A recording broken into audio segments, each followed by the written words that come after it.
We really don't have a whole lot of details at this point. We do know we have Sky 5 overhead, and we'll check in with Mark when he's ready. But we do know that this vehicle, or van, I guess you could say, was on the 110 freeway, and now appears to be going very fast on some surface streets. And that's always a dangerous thing because there's red lights and people crossing streets and, you know, all sorts of things that pose all kinds of problems when we're watching a pursuit. And it looks like it's pulling into, well, it looks like another street, another neighborhood street. Yeah. And of course, when you get on those streets like that, they get really tight. You see some pedestrians right there, now turning onto another street. He's probably just kind of going around in circles right now and probably looking for some place to dump the vehicle. Let's go up to Sky 5 and Mark Kona, who's actually been following this for quite a few minutes now. Mark, what can you tell us? Glenn and Jessica, yeah, we just came up on this about a minute ago here. This is a stolen vehicle, a van, a white cargo van here that was reported stolen out of the South LA area just minutes ago. Now, we actually caught this van as you guys were coming to our picture when it was northbound on the 110 freeway. Now, for a time, this thing was going southbound on the 110 freeway. This initiated right near the Coliseum. So just to give you an idea where we are going here, we are northbound on surface streets here, just kind of paralleling the 110 freeway on the west side, heading back over towards the original area where this pursuit began. And now he's just collided with a car as well as a Central Division officer of the LAPD here. Now he is backing up. It looks like he is trying to evade arrest here. We will see what he attempts to do. It looks like he's going to be making his way southbound. He was just northbound on that very street. Now he's going southbound. It looks like he's made his way out of that particular ahead of him here. He's going to be coming up on that interchange right now. And as you can see, there he is. He's just collided with a vehicle here. He's just collided with cross traffic here right at the intersection of Washington. And so police units are behind him. He's going to try and get away here. And does he? He sure does. Oh my gosh. So now he's going to be eastbound on Washington. He somehow, wiggles his way out of that in front of him. Basically cars that are getting off the freeway. He's going to try and shimmy around on the right shoulder there. It looks like he's, he's just kind of pushing cars out of the way, trying to get through. And, you know, other cars don't want to get involved in this. And so they're going to move out of the way. And that seems to be the case. He's made his way to the front of the line and just passed all of those cars who are waiting to move off the freeway here. So now he's going to be, he is westbound on Jefferson, just on the north side of the campus of USC. And I believe he's going to be coming up on Vermont. And he is now kind of shimmying through traffic there. And he might have collided with a couple of those cars here. Now southbound on Vermont, just on the west side of the campus of USC now. And again, this guy just has shown us that he will do absolutely anything necessary to evade capture here. And you said you saw him on the cell phone earlier. He was messing around with something when you zoomed in there. But, you know, another thing that no one knows is whether this person's armed. You know, he could very well be. They just probably don't know all those details at that point, which makes it incredibly difficult to handle a situation like this. Well, it looks like he's now turning on Exposition Boulevard. Eastbound Expo. Yeah, he's now on Exposition Boulevard. The USC campus is over there to the right. You see the metro. He looks wedged in between this. Yeah, he might be getting stuck in between these two vehicles here. We're going to make our way northbound and see if we can see some of the activity. Yeah, for a time he was wedged, but now he's kind of made his way through traffic there. He's on Exposition now, turning southbound onto a smaller street here, basically on the south side of the USC campus here. All right, he's coming up on the Coliseum on the west side. Go ahead. No, you just hate to see it around the campus, too, because so many students are out walking to and from class. Well, there's that one intersection in Jefferson, and you can see, as a matter of fact, you can see the LA Coliseum right there. Yeah, he's inside of Exposition Park right now. The Coliseum on the one side, the soccer fields, and he's going by the old swimming pool from the '32 Olympics. Now he's off of that property, and he's down in side streets, down in South LA now, south of the Coliseum. And these are some tight streets, and now, again, you got to start worrying about pedestrians. And it really doesn't appear to have caused any difficulty with operating this vehicle with all the damage that this van has sustained at this point. You would think it would be a lot more difficult. Well, he came around that one corner we saw earlier and slammed into the black and white unit and another vehicle head on and hit him really hard, backed up, took off. Tower TV5. And went through that other intersection and, you know, hit that SUV just a couple of minutes ago. And again, it looked like that was going to be the end of it. black and white units were right on top of him, but he still managed to maneuver and get out and escape again. Yeah. But look at the damage on the front end. I mean, it's completely exposed. I'm surprised that the radiator is not leaking water and he has an now he's going in an alley. This will be interesting here. That could lead to a dead end or something. And also, for those of you who don't know, Mark Kono is flying a helicopter, and he's also talking to air traffic control and keeping out of the way of LAPD that's in the sky and all sorts of things. So he's juggling many things as well. That's what you're hearing. Okay, back northbound as well. Back northbound. It looks like he may be slowing down. Yeah, I think back northbound. It looks like I think this pursuit is starting to take. It looks like this guy is basically.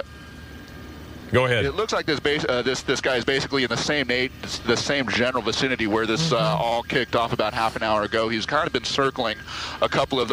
Wow! Almost came up on crash traffic there, and wow, we almost had another collision there. My goodness, he is basically eastbound approaching the Harbor Freeway at this point. But this is basically the general vicinity where this all kicked off, and so this may be an area of familiarity to this guy here. And as he comes up to that intersection up there, Figueroa, there are a couple of officers waiting there, and he just got spike stripped. I believe he may have been spike stripped there. Hopefully they got him, and that might help to disable this guy's car. But here he is back now eastbound on the major street there, and so yeah, this is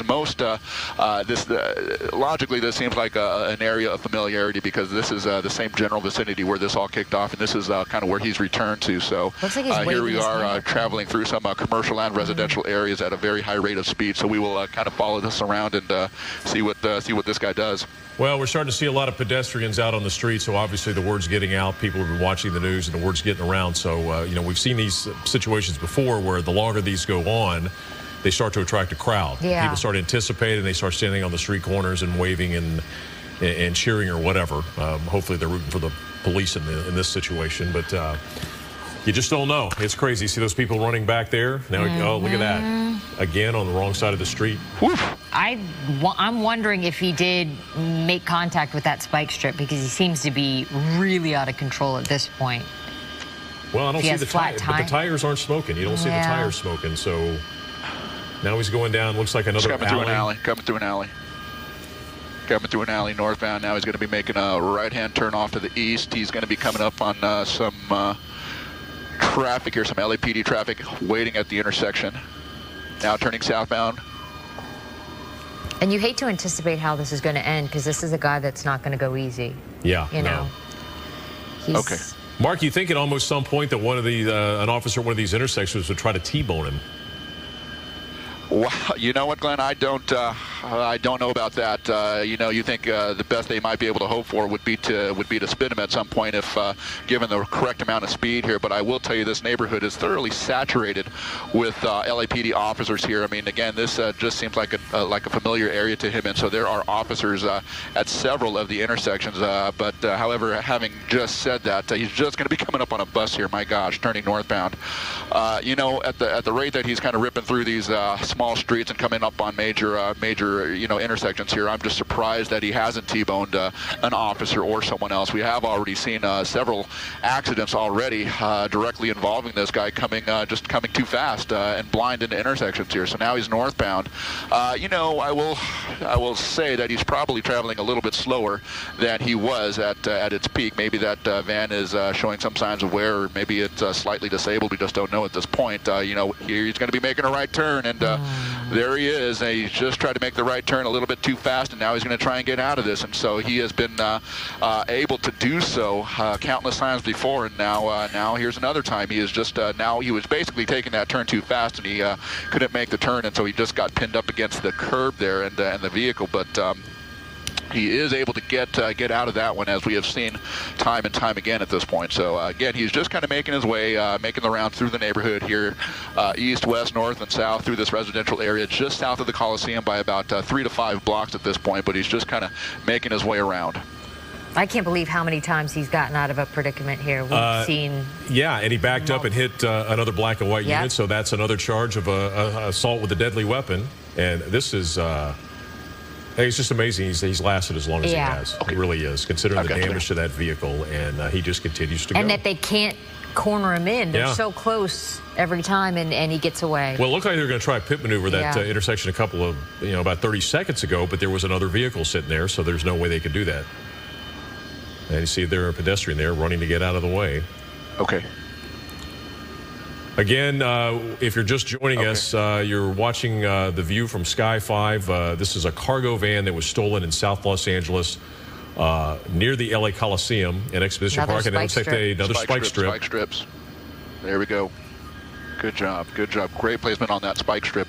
As he was coming around that intersection, they laid down the spike strip, and apparently he ran right over it. So this vehicle does seem to be moving a little bit slower, although having said that, he is trying his very best to get away and evade capture at this point here. Several officers of the LAPD are stationed around the neighborhood here, and you know, given the fact that they were able to lay down spike strips at that particular intersection, tells us that yeah, he has been kind of making the rounds through that same intersection. So they are not able to predict his moves so much, but they know that he is kind of working his way around this same neighborhood. So by that, they have been able to lay down those spike strips and hopefully do a little bit more damage to the van and hopefully bring this to an end. You know, Mark, we always see that when these pursuits get to this point that they usually return to the neighborhood they're familiar with. They probably live there. What's amazing is he probably is a good bet that he lives in this neighborhood. But he also committed a crime in the same neighborhood. He stole a van. I mean, somebody's probably going to know him and turn him in for the stolen vehicle if he'd have gotten away with it. It seems like you would have committed the crime, you'd go to another neighborhood. Yeah, you would think, but you know, who can attest to the logic of what these guys do and why they do things. But he's literally going I in don't know for sure that the van is from this particular neighborhood, but he definitely knows. Well, he certainly seems to know a little bit about the layout of this neighborhood here in terms of streets and where to turn, and he just seems to kind of know the ins and outs of this neighborhood. So he has been just kind of making the rounds over say a 5 to 10 block square radius here, and he continues to do so. Yep. They're getting him at each stop sign, though. I mean, he's ran over multiple, and then now an officer just pulled back a woman there on the corner. Somebody was yelling, ran out in the street and was yelling at him. Somebody was yelling at him. Maybe someone he knows, like Glenn said, if he does live in this neighborhood, there could be relatives, asking him to stop. Okay, he's coming down the alley. He's turning down another alley, and the officer's right behind him. But you think at this point, just give it up. I mean, you're not getting away.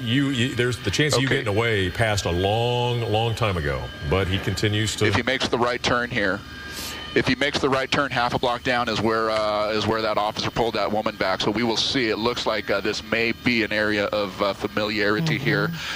He has gone through that intersection now, and that was the intersection that we just saw that officer and that woman just moments ago here. He has just passed that intersection.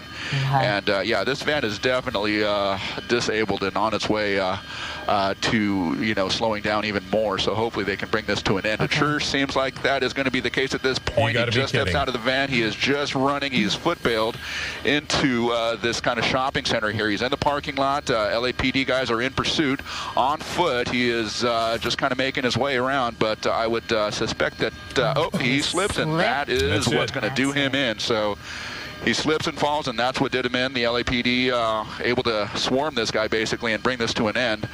Wow, what an amazing pursuit, my goodness. Well, it doesn't look like he's given up very easy. I mean, we've got, let's see, 1, 2, 3, 4, 5, 6, 7, 8, 9. Well, they keep coming. They keep coming. They have got a struggle on their hands. Okay. Yeah, this is Vermont, just south of 43rd, where this just came to a termination, or where the pursuit just came to termination here. But you can see there's no shortage of officers here ready to take this guy into custody here. He has led this police force on a pursuit for at this point for the better part of half an hour, even longer. This pursuit basically started right in this general neighborhood here, and that is where it ends. But yeah, this is on Vermont here, just south of 43rd, and this is going to be tied up for quite a while for the investigation here. But yeah, there you go. This suspect, this stolen vehicle suspect, has now been taken into custody. Okay, Mark Kono up in Sky 5, and look at him. He's actually laughing.